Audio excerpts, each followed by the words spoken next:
Yo, what is up guys? Welcome to the video. I hope everybody's day is going great. Today, we're going to be talking about the Overwatch League's deadliest players of Stage 3 so far. Really interesting statistic, and there is one specific player that is just absolutely above and beyond everybody else. As well as that, the Dallas Fuel, they finally released a video on their YouTube series where they talk about the release of Rascal, Kyky. We get some pretty good insight from the general manager Tasmu, some of the players, the coaches. So we're going to be taking a look at that. I'll give my reaction on it. And a lot of you guys have been asking me to do an Overwatch League super team just of Western players. So we're going to be doing that at the end of this video as well. Also, I want to let you guys know what's going down Saturday and Sunday this weekend. It's going to be an insane event. As you guys know, I've been building a team for Kingarna and I will be playing on it. We have gotten into some beef with another open division team, Fractal eSports. Along with Kingarna, Fractal eSports was only one match away from qualifying into contenders last season. And our two teams have been going back and forth like no other. We're going to have a press conference on Saturday night that is hosted by BabyBay, as well as a match on Sunday that BabyBay will be hosting and casting. It's going to be very exciting and there's going to be more information coming out on this soon, as well as our roster announcement and a promo video for this match is coming soon.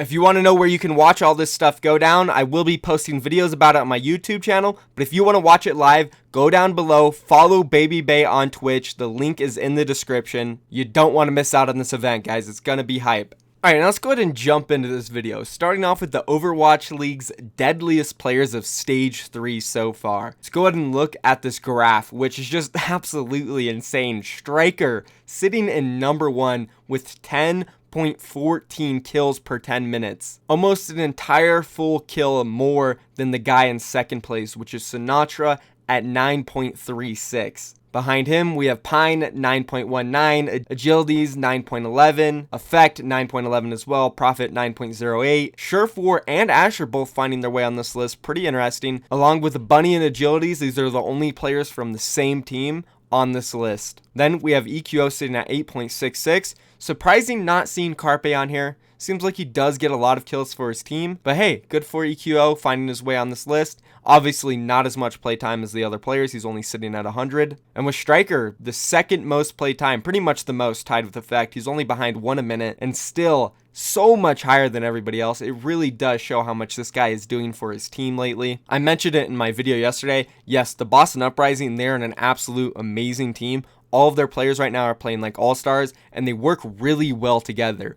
But Striker specifically, he is still putting them on his back. He is carrying this team 100%. Every single game you watch of theirs, he is just getting all the kills, whether he's on Junkrat or Tracer. Such a good player right now, and in my opinion, he's the MVP of Stage 3, without a doubt. And if he continues to play like this in Stage 4, he might be the MVP of the entire league. Other things to take away from this, seeing Sinatra so high up, happy for him considering he's so new to the league. This is still just his first stage basically. And being able to sit up here near Striker, Pine, Agilities, Effect, Profit, all-star players. So congratulations to Sinatra. It's awesome seeing him be able to perform like this. He really is a great talent, and once he's fully developed, he might be one of the best players in the league as well. So cool statistic coming out from the Overwatch League. Always awesome to see these come out. And let's go ahead and move on to the second part of this video. We're going to watch and react to the Dallas Fuel's YouTube series. In this video, they talk a lot about Rascal, a lot about Kyky, and why they made their decisions. Some pretty good information came out of it, so let's go ahead and check it out.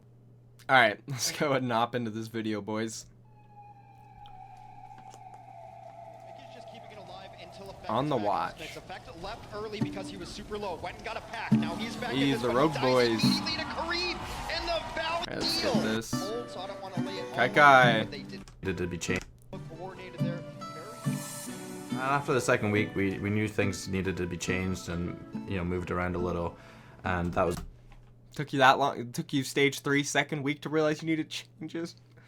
When we needed to discuss about the internal issues of the team. With Kyky and Rascal, basically Mike, the Hastro, he had long talks with every player, getting all the information. It resulted in basically wanting to take a different approach. Basically, Mike himself went in and talked to each player individually, just about the team and figuring out what was wrong, what they wanted to change. After having such a rough 3 stages almost going into it, he wanted to really, make another effort to see, what's going on in their minds regarding everything in the season. Okay. The end result of all this and the general consensus was that after talking to the players, we needed to let Kyle and Rascal go and to start somewhere fresh with a new coaching staff. Wait, so what he's saying is that Hastro went and talked to all the players individually, and basically everyone agreed Rascal and Kyky needs to go. But that kind of doesn't make sense, because as soon as they made this announcement that they were releasing those guys, Effect and Harry Hook both went on Twitter and basically said that they didn't like what was going on and they wanted to leave the team. So, I don't know, kind of doesn't add up there. A little weird.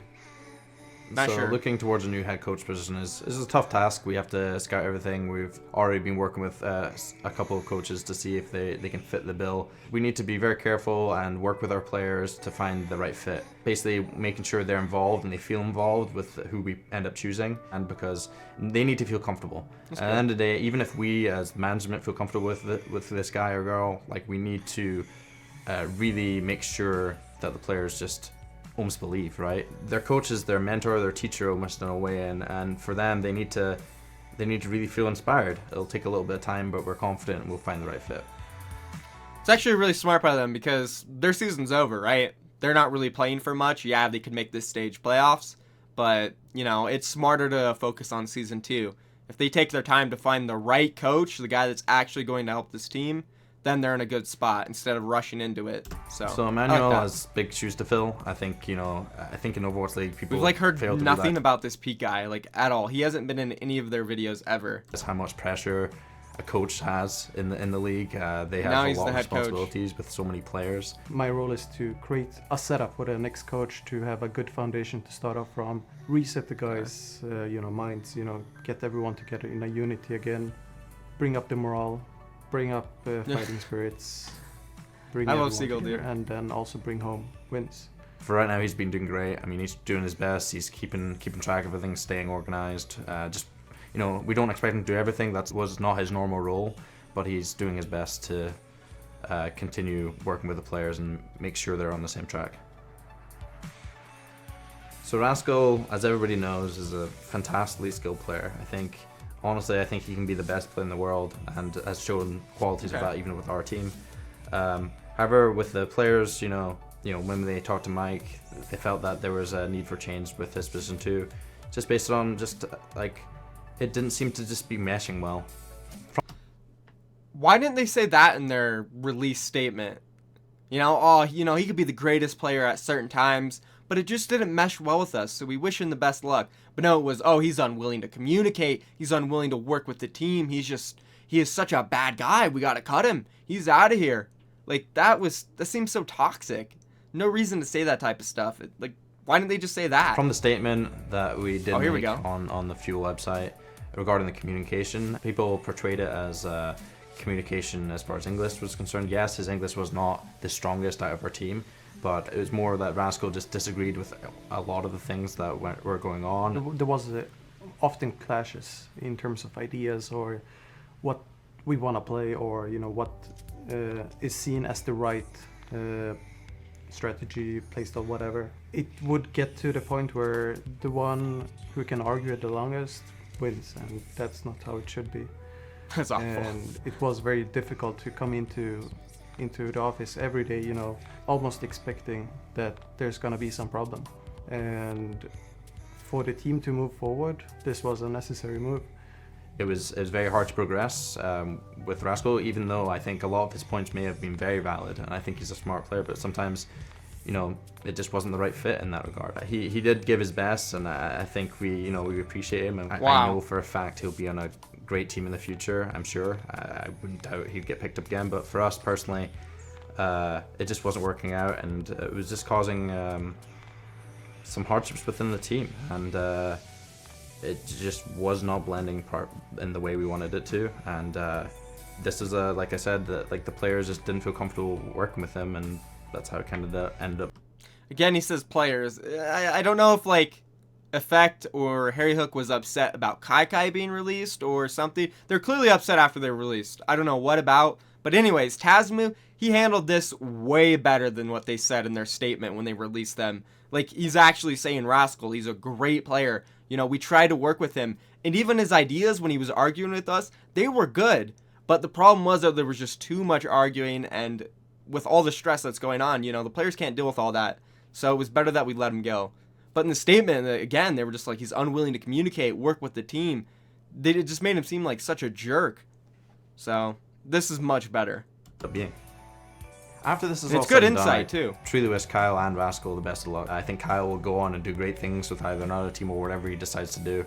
And I think Rascal, especially like I said before, is a crazy good talent and has a good mind. So I do wish them well. But for our team, that's my focus, and what I really care about at the end of the day is that I think we need to just take one step at a time and not get flustered and not get distracted by, you know, social media and all this stuff going around. Like, I think fans are great. I think everybody like really does care about this team. That shows by the amount of times, you know, we see Reddit posts and Twitter messages. It's not a bad thing. It shows you guys care, and we appreciate that. But I just want my guys to just, you know, really put their heads down and start working. We've been so close this season to pulling off a couple more wins, like each stage, and you know, we just barely lost the soul. We barely lost the balance. But like clearly there's just small things holding us back, and we needed to move forward.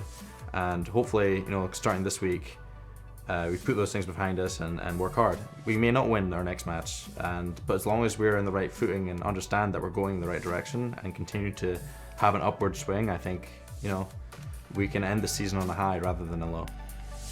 Wow. Okay, so like final thoughts overall. Wow, so this video really changed my mind on what I think about Tazmu. He actually does seem like a really down-to-earth guy, and he actually cares for this team, especially after what Taimu said about him the other day when he went to the hospital and Tazmu was there to help him the entire time.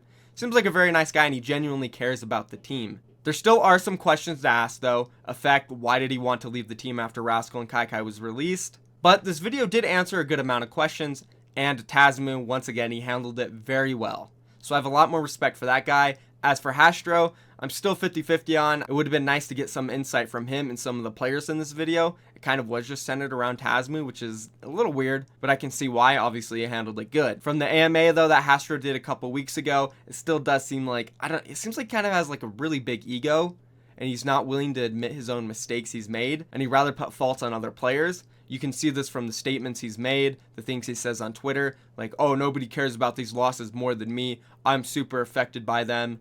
Like, you don't really got to say that. Then when they let go of Rascal, what they said in that statement was quite ridiculous. You just don't say that about a player. Unprofessional. Seemed like he kind of had a grudge against him or something. So overall, I liked the video though. It was a good move for the Dallas field to say this stuff, and I think the fans will be happy with this. Alright, now I'll top into the last part of the video, guys. We're going to be doing my Western Players Super Overwatch League team. So this is a list just of Western players. Starting off with the main support, we have Kelix from the Boston Uprising. Now, Kelix has proved not only is he on a great team, but he is an integral part of that team. His Lucio play is great, but his Mercy is one of the best in the league in my opinion. He never gets picked early, he's always in the right position to stay alive. Obviously, Note does help and keep him alive a lot, but Kelix alone, he gets a lot done for himself. Moving on to the flex support, we have Shaz. I think Shaz is the deadliest Western support. I was going between him and Boombox from Philadelphia Fusion, but I do like that Shaz is flexible outside of that support role. He can hop on the Genji, the Tracer,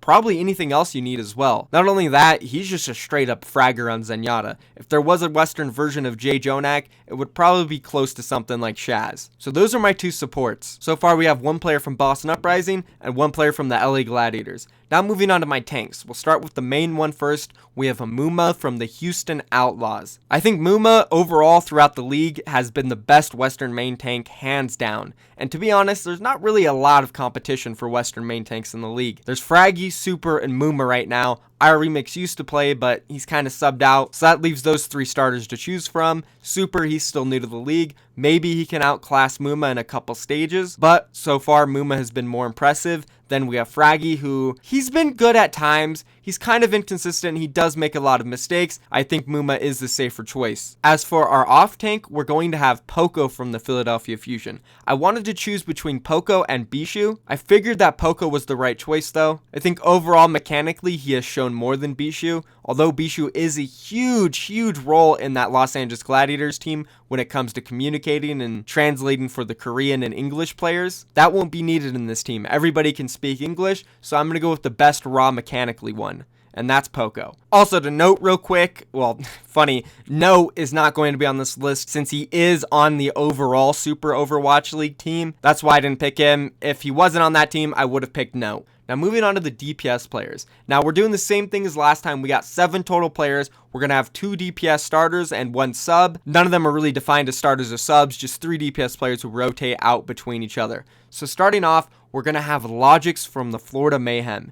Logix proved in Stage 2 that he was one of the best tracers in the league and probably the best Western tracer. He can also flex onto that hit scan and play a really good Widowmaker and McCree when needed. So I think Logix will be a good player for this team. Moving on to the second DPS player, we have Dante. Now, I did juggle around putting Soon in here over Dante or Logix, but I do feel like Dante and Logix come together with the third player who I'm going to announce, which is EQO from the Philadelphia Fusion. So let's go back to Dante real quick. I like him because he is a deadly tracer, so Logix can play that hit scan, and then we could put Dante on the tracer or the Sombra, and man, hands down, he's the best Sombra tracer in the league right now. 100%. Moving on to EQO, extremely flexible. If you need that projectile play, he's going to bring it for you. He can also swap onto off tanks. He can swap onto Widow, hit scan. He can play literally anything. Obviously, his projectile is his best role, and that's what he will more than likely be playing on this team. So him combined with Dante on Sombra, on Tracer, Logix on hit scan, Tracer, this DPS trio would be absolutely deadly. I know a lot of you guys are going to mention Soon,